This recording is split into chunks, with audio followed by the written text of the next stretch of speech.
Well, to me, as I was saying the other day, it seems as though we're already halfway through the year. I can't believe it's still January.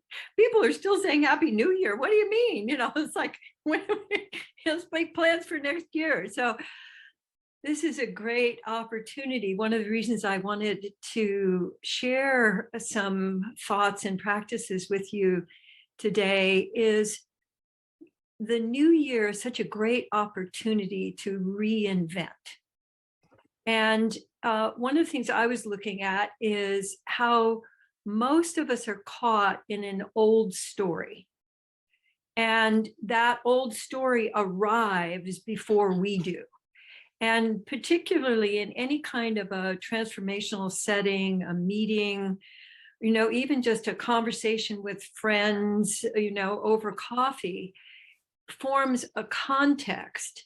And most of us arrive with our story out in front of us. And what I want to explore with you today are some new containers that you can create for exploration. And what I'd like to start with is how prevalent the old story is.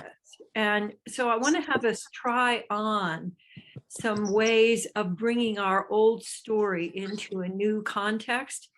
And how I'd like you to do that is I'd like you to leave the frame, even if you're not showing up.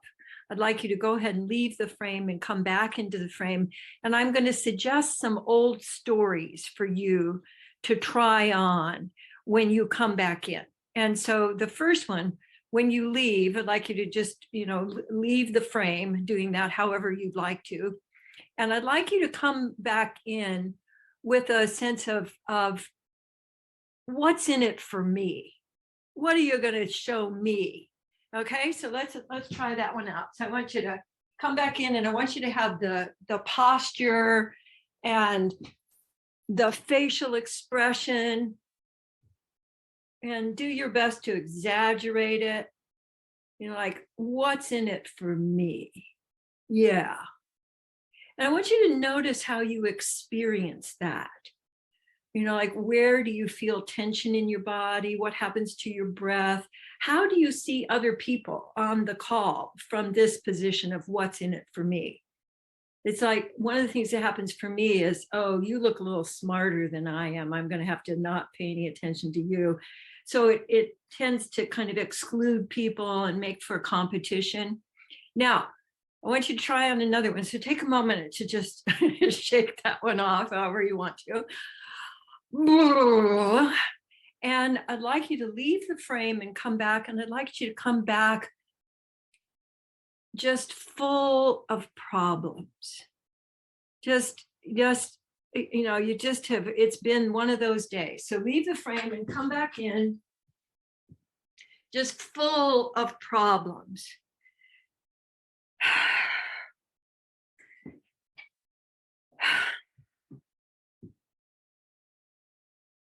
And again, feel free to exaggerate and notice again how you're experiencing that.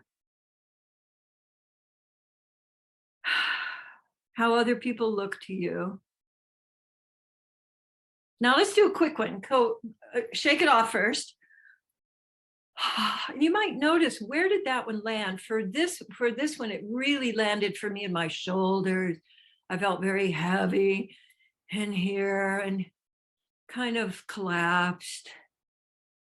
Okay, now I want you to leave it. I'd like you to come back in your most subtly but profoundly judgmental persona. Okay, so you're going to leave, and I want you to come back in with you're just going to check this out and see if there's anything worthwhile here in this, and you'll be the judge of that. Yeah, great. And what I notice with this one is that I get twisted out of the vertical. My head goes off on an angle, and I start feeling some tension in my neck, kind of a pain in the neck. So again, just want you to try on how people look to you from that judgmental place. Like, Oh, I don't know if these are my people. They're all dressed funny. There's nobody. Are there any professionals here? So notice your inner dialogue that goes on. So most of that is invisible to us, gets woven into what we're trying to accomplish together, and prevents us from actually creating a new container.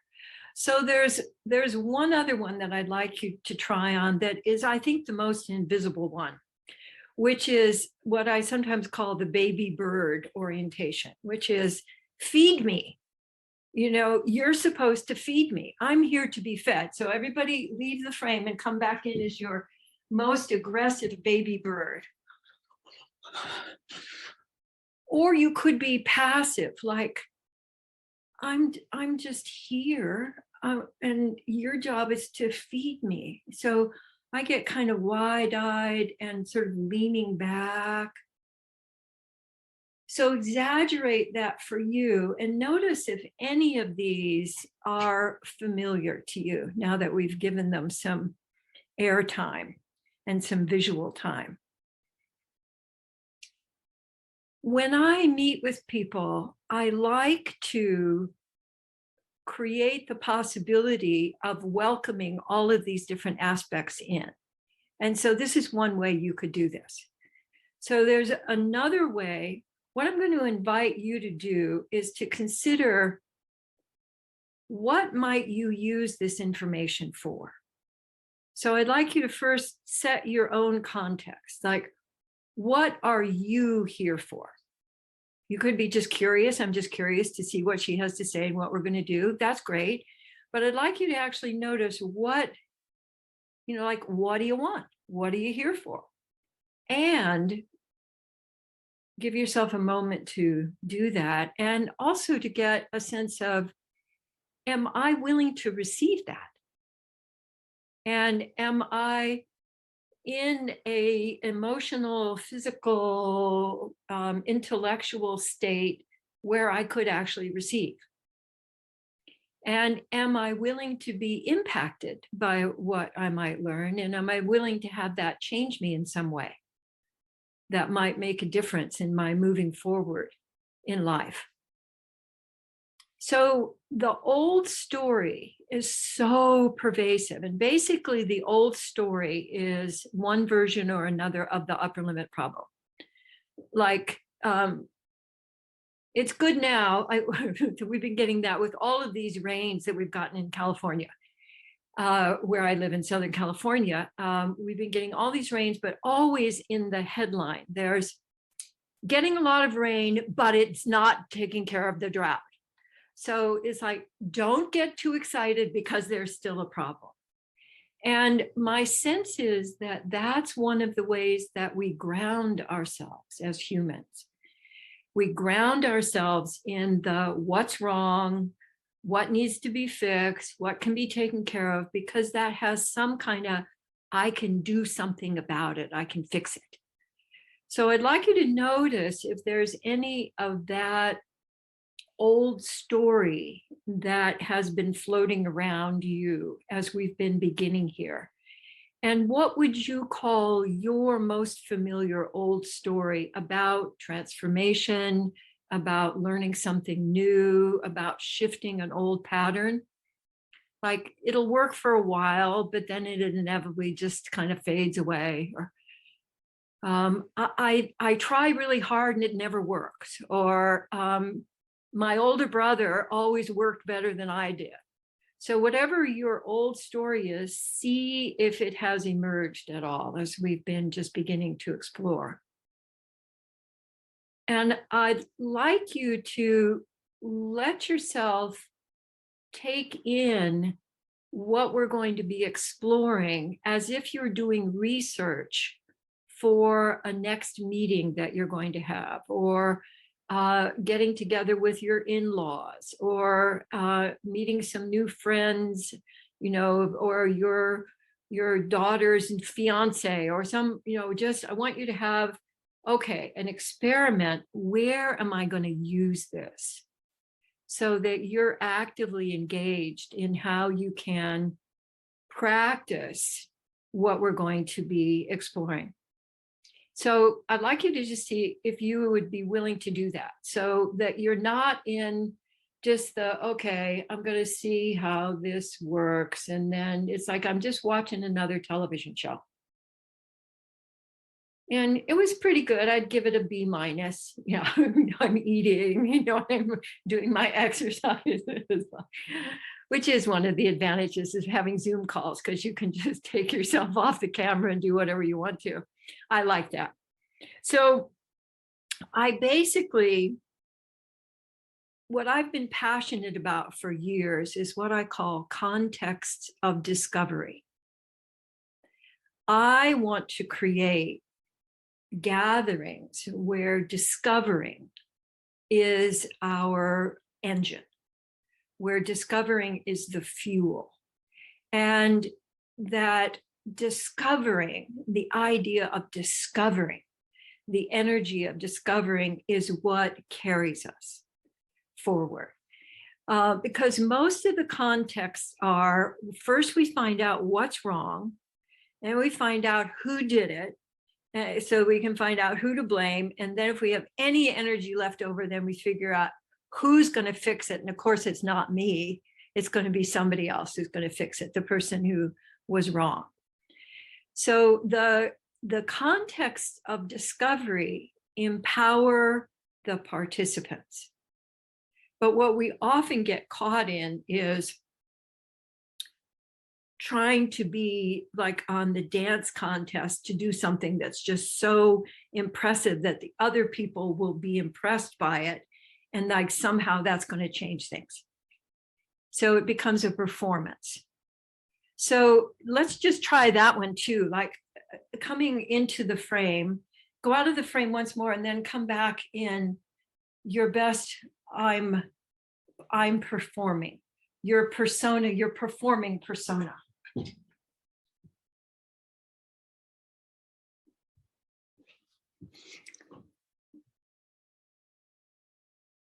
And just notice how other people look to you when you're performing.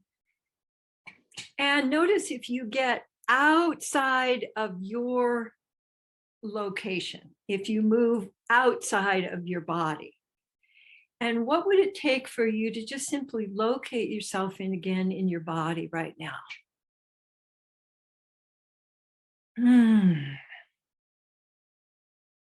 So I'm going to run through things that have been really valuable to me over the years and have you try some on, and then we'll see where things go. One of the first things that came to me is prep, presence, and participation. So prep for me is getting curious, getting present, and giving some loving attention to me. So that means I give myself some space before the thing I'm scheduled to do, which I didn't used to do. I would go, I would just be, running in the door from having done an errand to try to do as many things in the shortest amount of time so that I could get more and more and more stuff done. But I have actually shifted that one. And so opening up to what prep serves you most.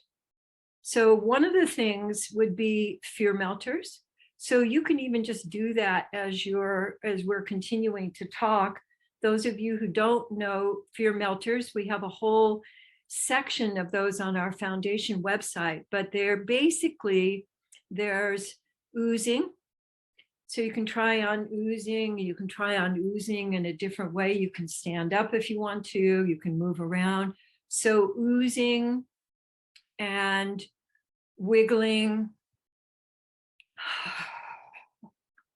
and rooting, where I really especially let my feet really connect with the ground and feeling the ground supporting me. And love scoops. And love scoops, if I only have like a minute before I'm like going on stage, love scoops is what I do. and I do love scoops, I can wiggle while I'm doing love scoops. So you can add in oozy love scoops, you can do wiggly love scoops, you can do grounded.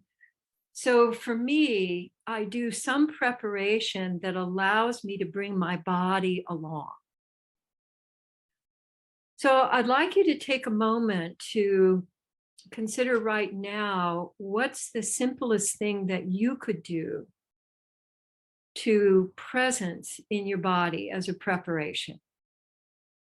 So for some people, that will be giving some attention to your breathing, and particularly letting your breathing slow down. Because if you're doing something that's, important, you've got, you're saying, oh, this is an important thing, I really need to show up here. You might be feeling that your breath has gotten out ahead of you. And breathing more slowly is such a great way to prepare for presence. And for me also, and I'd like you to note that down, like a preparation that's reliable for you could be slowing down, it could be swinging your arms, it could be going out in the backyard and singing a bar of opera to the birds, something that allows you to feel creative and also to give attention to yourself in a creative way. And so you have that, because when you get, I want you to create some menus from what we're exploring that you can play with, different ways of creating these containers of discovery. Presence for me has most to do with my location. And what I've seen, I want to have you try this on, is that most people are either way out in front of themselves. So you just try that on, like you're just, yeah. So let your body be, for some people, be leaning forward, for some people up, for some people down and forward, but it's almost always going to be forward. And when I do that, I really, I get tension in my jaw and in my neck. So I'm literally sticking my neck out. And then I get scared because I'm sticking my neck out, because my body receives, uh-oh, you're sticking your neck out. That's scary. Stop doing that. And then I stop breathing, and then I get tense, and then I say something stupid. And then I feel even more scared. And then that spiral occurs. And, we might as well all go take a nap. So, it's like, I feel like it's over. And I'd like you to now back up so that you're behind yourself. It can be a lot or just a little. When I back up, you all look like the enemy. See, when I back up, I'm separating myself from you, and I stop breathing, and you look very judgmental and critical. And it's a subtle body difference that makes a huge impact on your thinking and your feeling. So are you more, I'm definitely more of an out in front of myself. I think of being in back of myself as being careful. That if you learned, we all learn these styles. If you learned as a child, and growing up and in school to be cautious. Like I moved a lot. And so I was always going into new situations. And so for a long time, I would be back of myself because I needed to check it out first. Is it safe? So just take a moment now to locate yourself in your body. So for me, that means becoming upright and finding the elongation of my body, feeling my feet. When I get located in my body, my breath opens up. Notice what happens for you when you've located, when you're like, oh, okay, here I am. I'm here and present. How do you know that? What are some of the body signals, some of the sensations that let you know, oh, here I am? One of the other things that I found incredibly useful is to just name what I'm experiencing when I'm not present.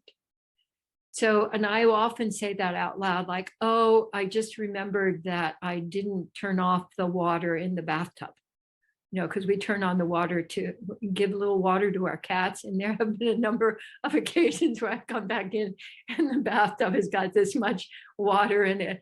So that could be, those kinds of thoughts. It could be worry. It could be holding your breath. So just let yourself know what happens when you leave presence and what is for you the easiest shift back into presence. For me, it's just noticing. And that leads me to what I consider my most valuable tool, which is what I call the loop of awareness. And it's simply, I actually wrote something out. I prepared a little bit because I wanted you to be able to see how, is that visible?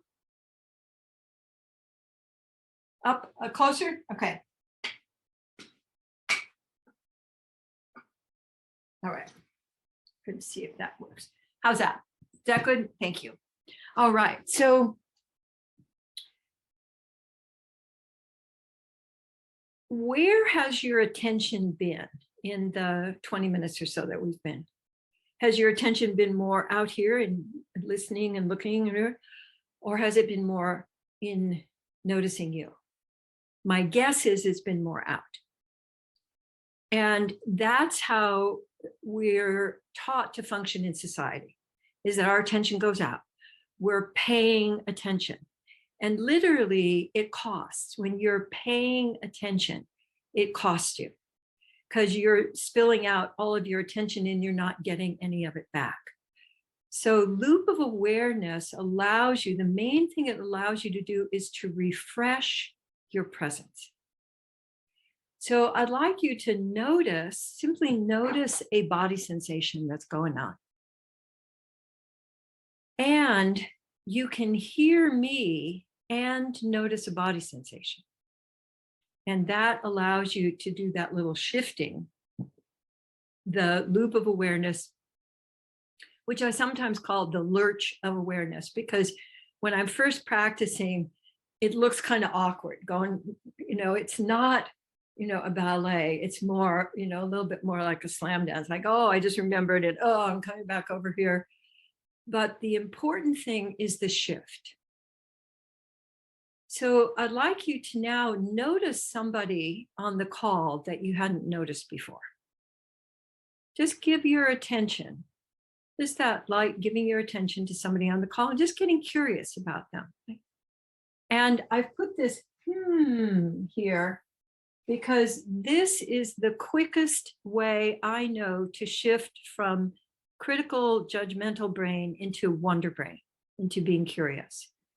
So I'd like to invite you to actually create a pleasant And here's the thing, it needs to happen through an entire out breath. So it doesn't work if you just go, So try that one on, because activates judgment. That, well, you think you know what you're talking about. Where's the data? But when you go, that shifts you into your wonder brain. So I like to put with my loop. So I'd like you to and then notice your breathing. So into, how are you breathing right now?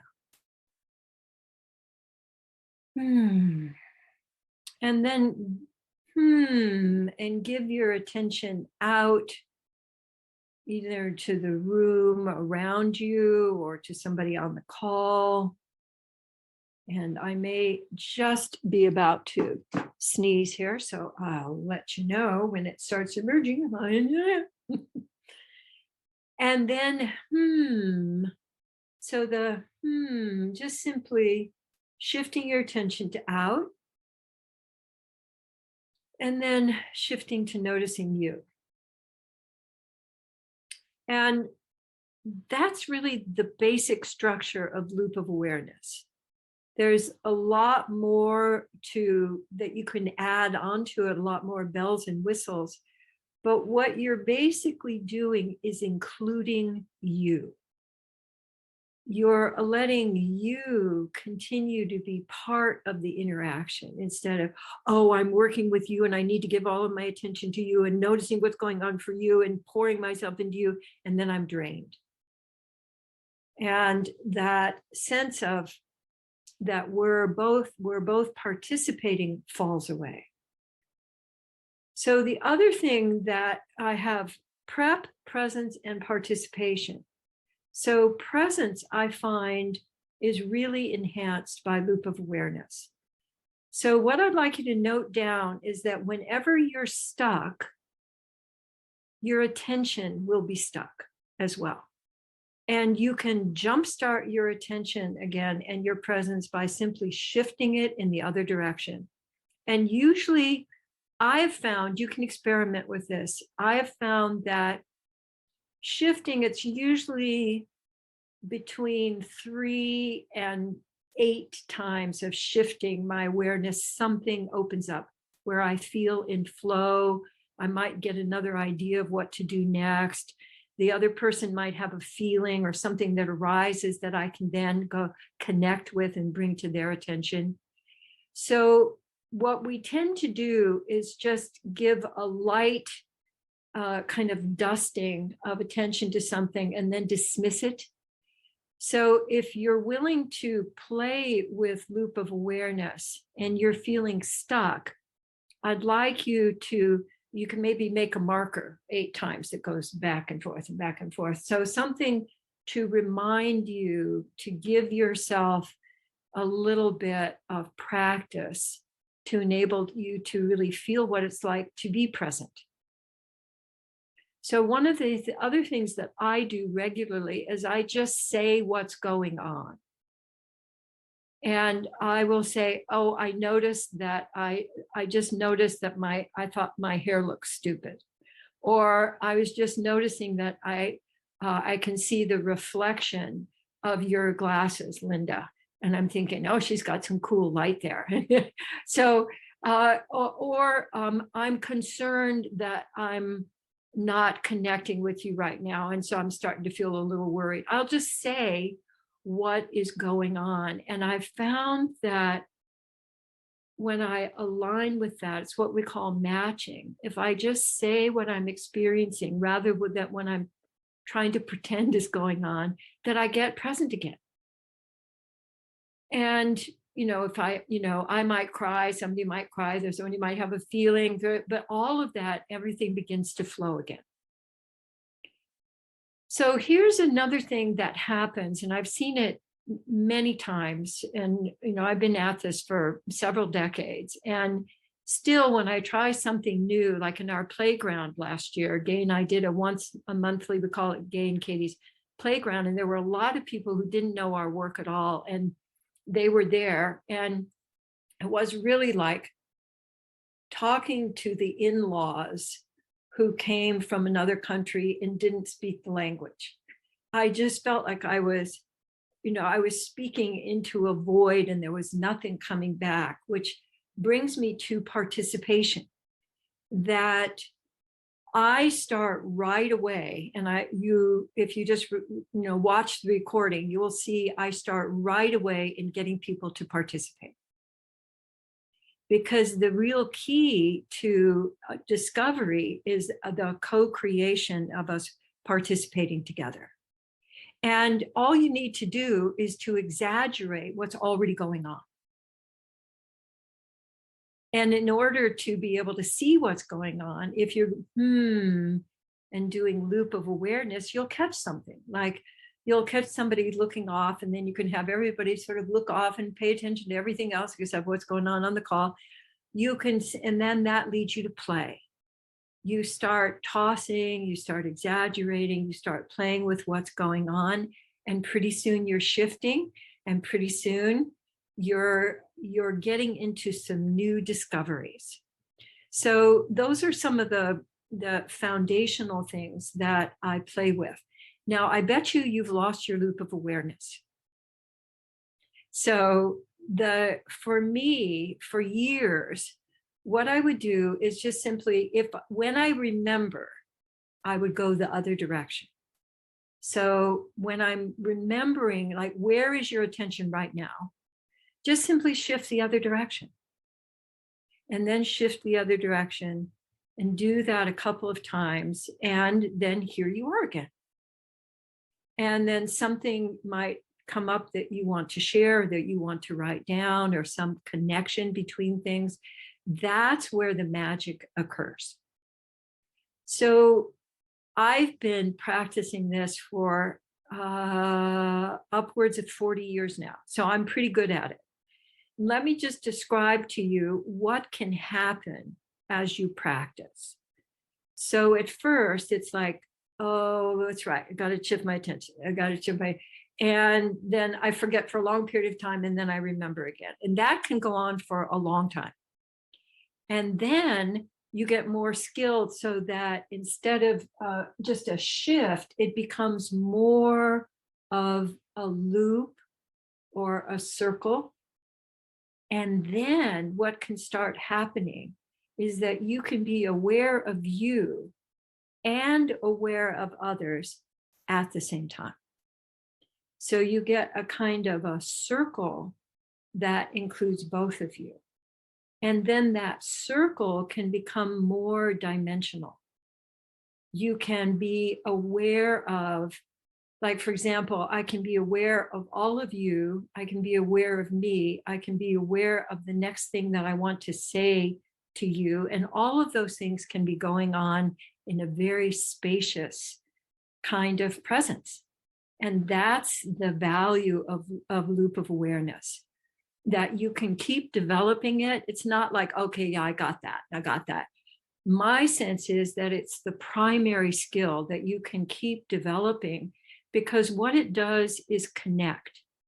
So when I'm really playing with loop of awareness, I can notice somebody that's not, like, oh, they're not quite here. And I can just give some attention. And that works even over Zoom or over FaceTime. We don't have to be in the same physical space with each other in order to share the connection. So for me, that's the most powerful thing about loop of awareness, is it gives us the nourishment of connection. So loop of awareness, you can put that on your list.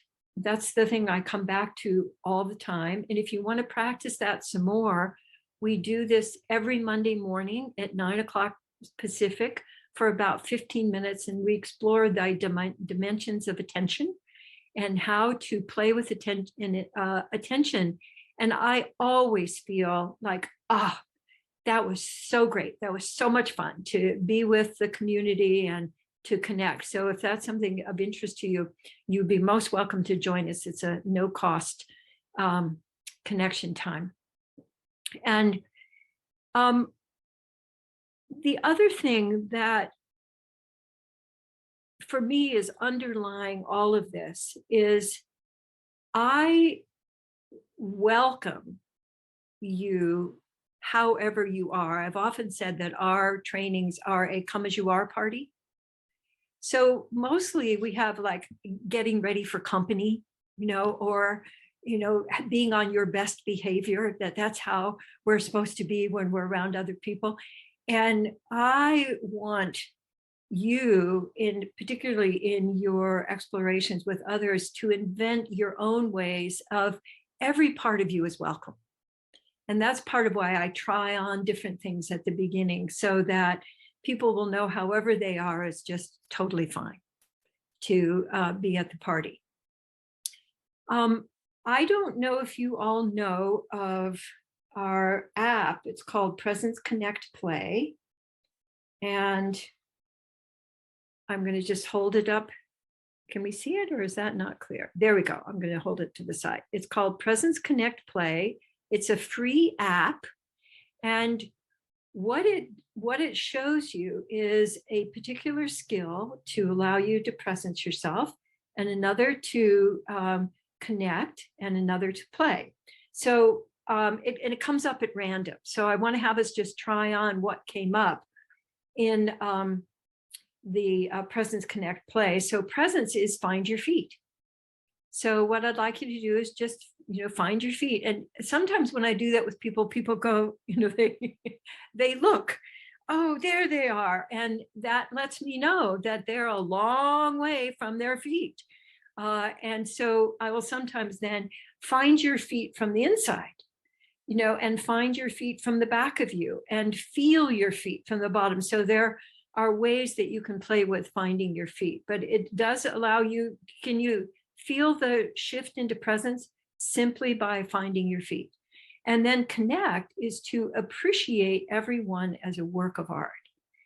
That's one of my favorites, because mostly we think of other people as an improvement project or competition or somebody who's in my way.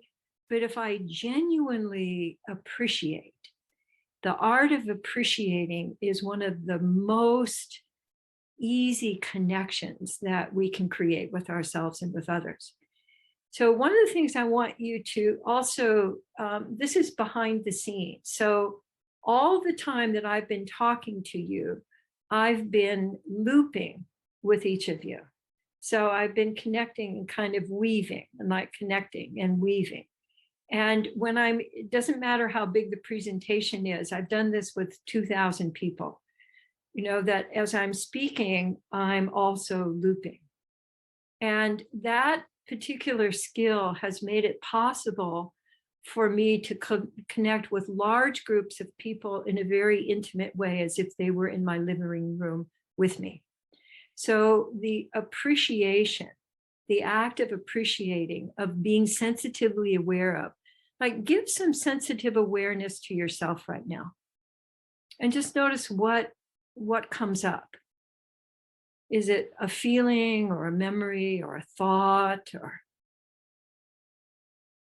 a combination of those, or somebody that just pops into your mind? That sometimes happens for me.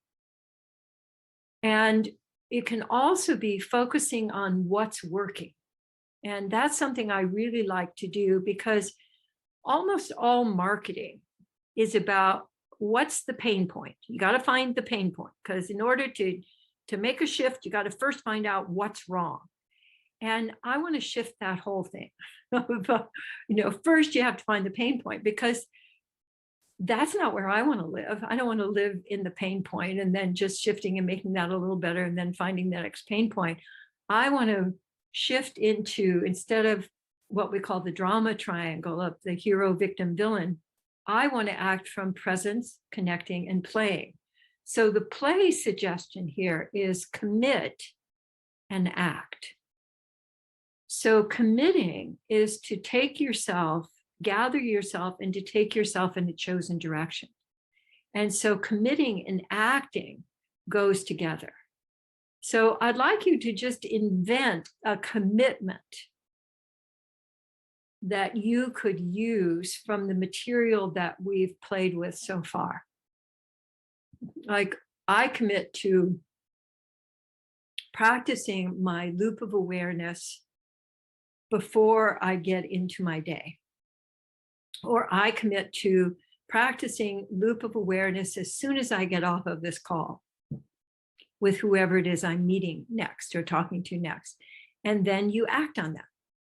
So these are simple suggestions that, and we have a bunch of them. So what you do is it says refresh, and it will give you a new set of presence, connect, play.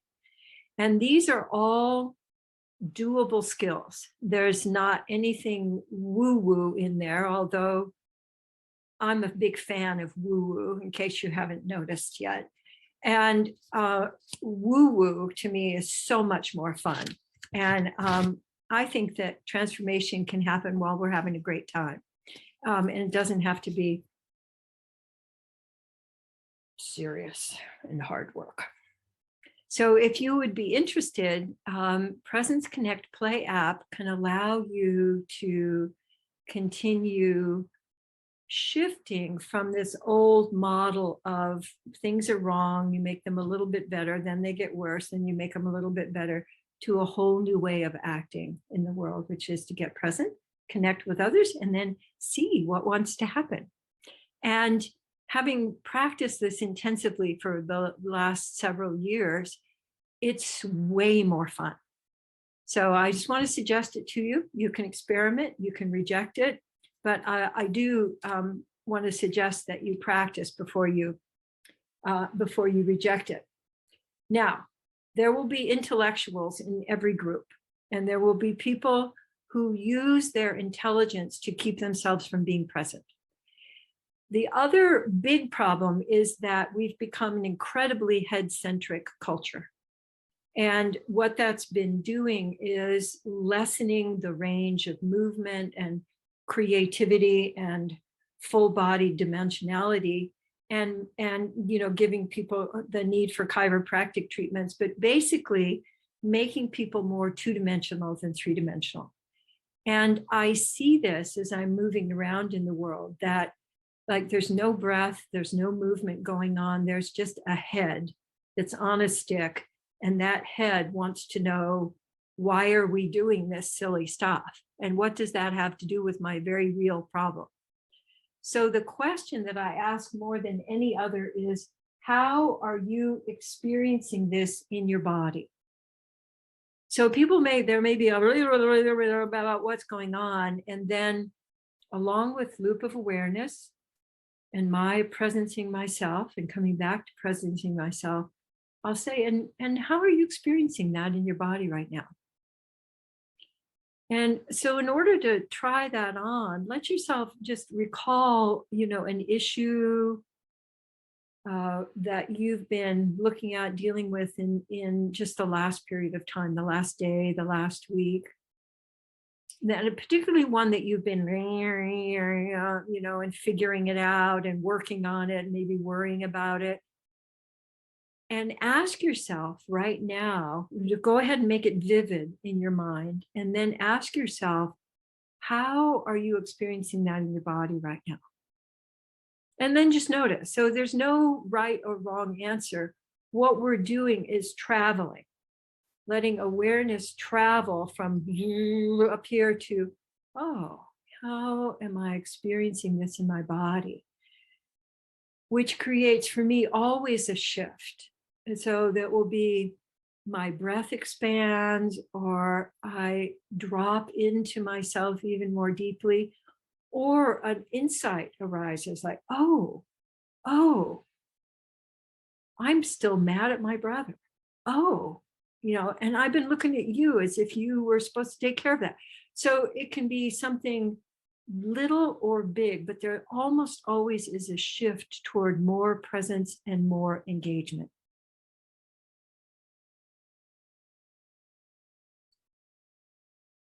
Breathing and pausing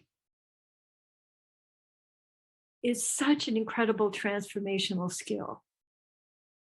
I notice when I'm interacting with people who are not present, is one of the first ways I notice that is that they interrupt. And we've been seeing models of that in our social interaction over the last several years that just are driving me crazy, that people are not able to finish their thought, their consideration. So part of my loop of awareness allows me to create a perfect kind of timing. When I'm breathing and I'm located in myself, I'm not out in front of myself, I'm not hurrying, I'm not trying to get all of the content in so that you'll think that I'm valuable. If I am letting my breath, I'm enjoying my breath, that gives me the timing that allows the space between us to expand. So that could be a whole focus for a period of time, is finding your breath. And especially if you're drawn to, you get that, gotta interrupt, gotta say something. For me, that's a time to breathe, because that's almost always comes out of fear. So as you've been listening, and probably this would be a great time to shift your awareness also, because when you get stuck, your attention gets stuck. So for me, for a long time, because I, have a strong hero tendency, I would just push through. If I got stuck, I just got to come at it again, and I got to push through. I can do it. And one of the gifts for me of the pandemic was that I really interrupted that pattern. When things are not working, I don't back off, I get wider.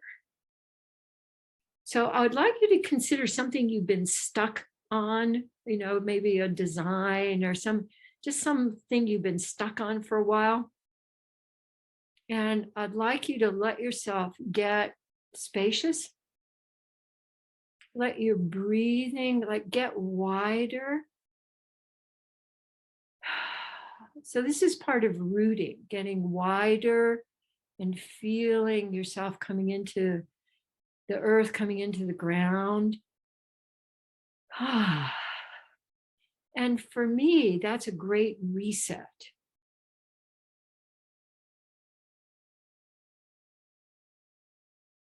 Not having to answer, letting there be an open space where there's just breath going on, not filling that with talk.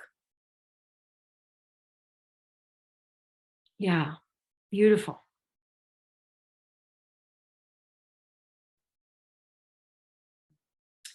Almost always in any kind of presentation I'm doing, I will fill it with various kinds of pattern interrupts.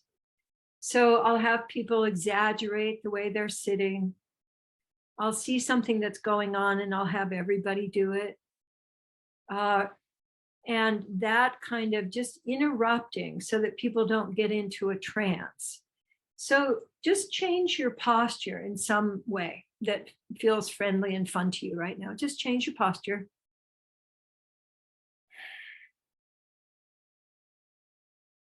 There's a whole bunch of them. You can play with your breathing. But the simplest one is to change your posture. Another one is to move some part of your body that you haven't moved in the last 15 minutes.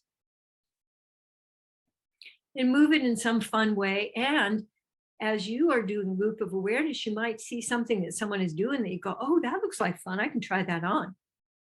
And that's part of the fun of exploring together. Like, I'm loving what Linda is doing with her face. So I'm going to do that too. We keep our faces, our social faces pretty serious. So having people play with their faces it's very refreshing. And one of my other favorite ones with face is what I call face flapping. It's another way of moving where you lean your head forward and just go. So you're literally letting your face flap. It's very refreshing. And it helps if you let yourself make the sound too. That makes it much more fun. And then just notice. I notice that I feel more blood flow. I feel lighter. So being able to interrupt yourself in the direction of trying on something new is part of creating contexts of discovery. And then the other one, of course, is forming wonder questions. So rather than what's wrong, why is it wrong, who did it, whose fault is it, a wonder question is about, how can I, and what would be the resolution of that issue? How can I generate creativity even when I'm working with very serious people? So I'd like you to play with how can I, and I want you to generate a wonder question about some project, some meeting, some new interaction, something that you're wanting to generate. How can I, and then just dream up the impossible, because you probably want to go for something realistic, like, how can I get 2 more clients, in the next couple of months? Yeah. So, going just, getting very casual about it. So I'd like you to dream up something that seems impossible. How can I? And then just see what comes up. In fact, you might just write it down. How can I? And then just notice, how can I got the verb generate. So how can I, and then a juicy verb. That's a really great one. How can I amplify? How can I celebrate? How can I enjoy? And then what's the thing you want to shift? And let yourself create a sentence that you can then play with. Wonder questions are a great way of starting the day. And I've generated lots of wonder questions for myself that have actually, become guidelines for me. Like, how can I enjoy radiant health every day? So rather than how can I finally lose weight? When I generated this, how can I enjoy radiant health every day? So that enabled me it's about 14 years ago now, to release 40 pounds, which I have released, and they've gone off into creating some other things, and they have not come back. So, and I never think about my weight anymore, where I used to think about it, really at every meal. If I eat this, I'm not going to be able to eat tomorrow because I've had it today, and I got to save up, and I'm worrying about, and that's gone. So it is actually possible to retire whole patterns that we've been involved in. So those are some of the things that I have found. Let me see if I've got anything else on my list that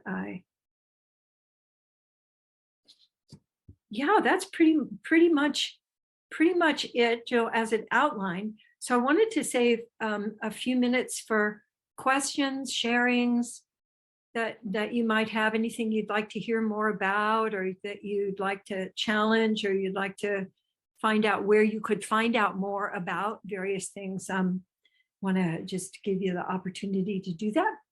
And if you do, you can just raise your electronic hand and unmute yourself.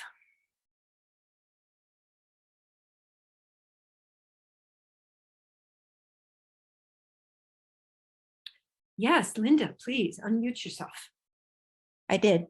Okay. Can you hear me okay? Yeah. Okay. I am really appreciating what you said in the very beginning about creating it, making it about discovery, because it takes that expert label off. Yeah. And I got to be perfect, or, I have to know. Yes. It's so much more exciting. It's so much more exciting. And they do the work. It's right. It's well, wonderful.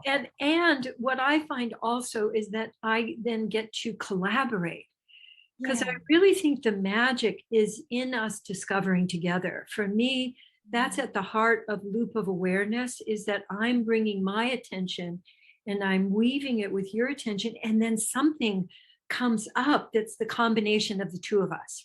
Right. And when that happens, that's so contagious and affirming, and gives people confidence, like, oh, I really can create my life in a new direction, rather than I got to do what she told me to do, but she does it so much better, I'm never going to do it, I might as well give up. Right. Yeah. That's That's what keeps me coming back. because we're always creating, then there's something new that evolves, and we expand. The collaboration for me is the heart of what we need right now on the planet.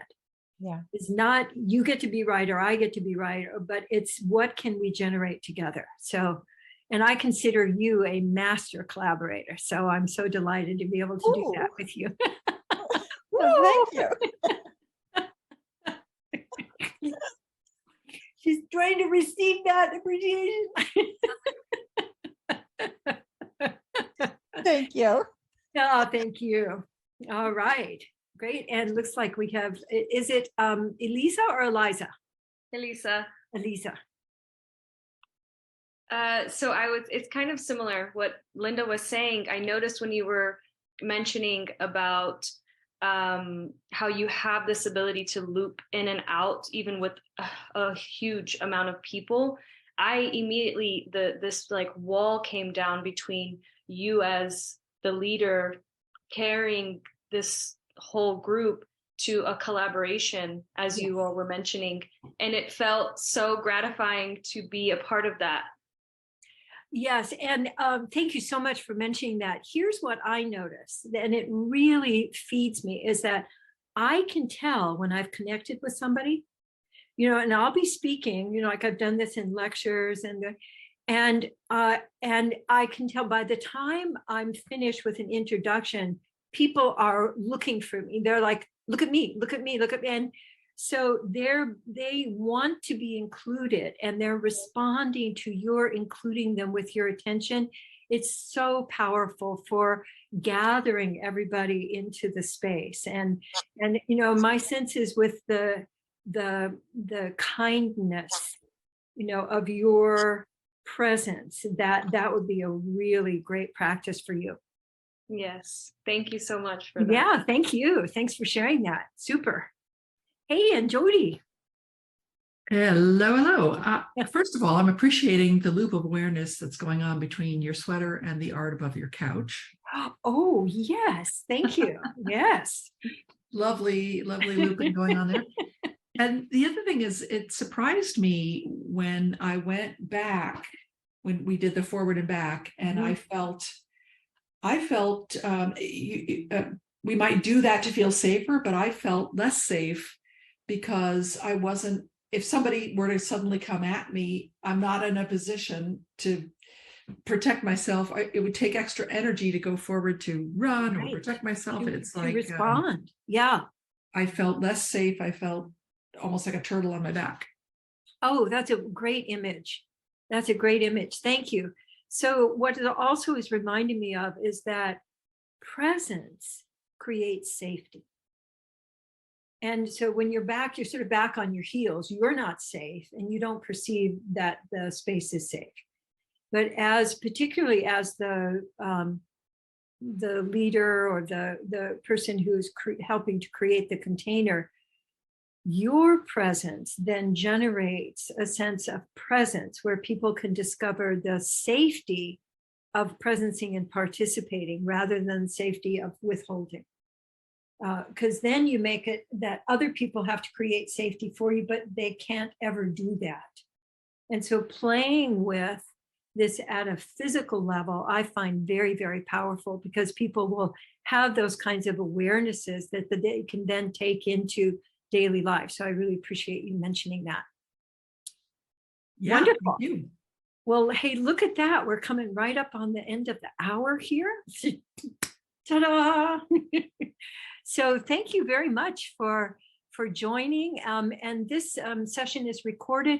We also have other Big Leap calls that have been recorded. So if you're interested, we have a lot of great material that are on those recordings, and you can find those all on the foundation website, foundationforconsciousliving.org. And so I'm going to take my leave now, and thank you so much for being here, and hope to see you on one of our Monday calls or in one of our trainings. Mwah, and take care. Thank you, Katie. You're very welcome. Thank you.